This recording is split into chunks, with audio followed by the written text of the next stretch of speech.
Welcome to ieltsDragon.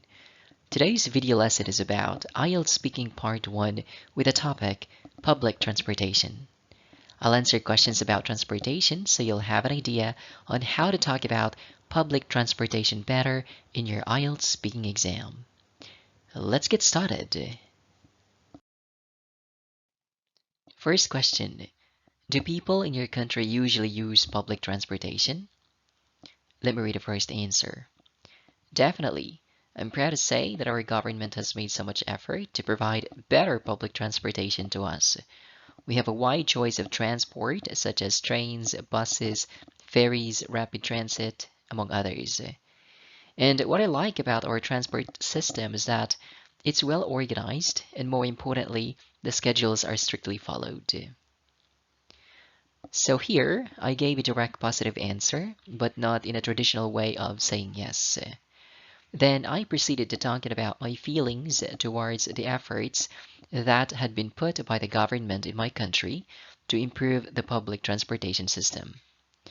To extend my answer, I enumerated some examples of public transport in my country that people could use, and that served as my topic vocabulary words. Finally, I ended my answer by expressing my opinion about the condition of transport system in my country. Let's continue.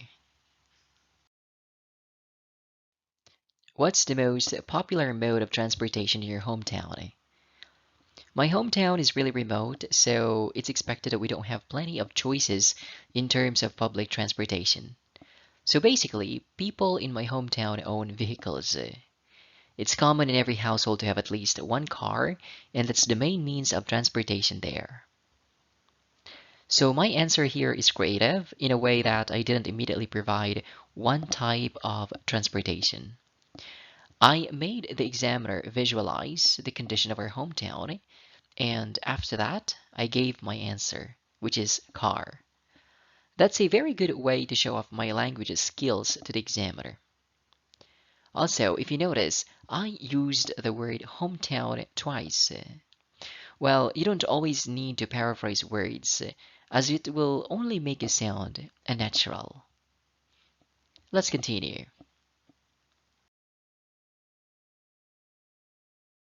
If you're new to this channel, or if you haven't subscribed yet, click the subscribe button now. Thank you so much. What's the difference between planes and trains? Well, for sure there are so many differences between the two, but let me focus on one thing, which is the most obvious, and that's the classification of transportation. Planes are for air travel, and trains are for land. So here I answered the question simply and naturally. I didn't need to enumerate many differences since the question is in the singular form. So I simply pointed out the reasonable difference. Let's continue.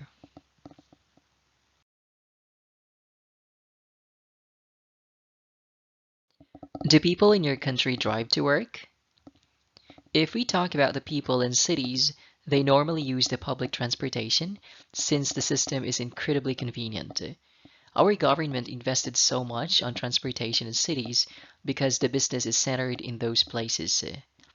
However, if we talk about the countryside, just like where I come from, we definitely drive to work because there's no any other way, unless you're patient enough to spend so much time waiting for the bus. Alright, I answered the question in a more detailed way. Instead of just immediately saying yes or no, I categorized my answer into two. First, people in the city. Second, people in the countryside. That's a great way to answer as we cannot really generalize people. Also, notice the sentence construction. I used a conditional tense, and that's really helpful in boosting my grammar mark. Let's continue. Do you think people will drive more in the future? I don't really know. I'm not sure. Maybe not. The only thing that I'm certain is the technology is always evolving. These days, we do have self-driving cars. Although they're not yet available in the market, still I have this feeling that one day people can use them as their mode of transportation. If that happens, then people will drive less since those cars are computer generated. Okay, so I gave an honest answer here since no one really knows the future. So don't be afraid to be straightforward with your answer, especially if you don't really know the answer. The most important thing is you're able to use a language and provide an explanation as to why you don't know. That's being natural. Always speak naturally, as that's what the examiner really wants. If you find value to this channel, leave a comment below. And don't forget to subscribe for you to be updated with the latest IELTS speaking topics. Also, if it's not too much to ask, please click the notification bell below so you won't miss any latest video lessons. And that's all about IELTS Speaking Part 1, Public Transportation. Thank you for watching. Until the next lesson, have a lovely day.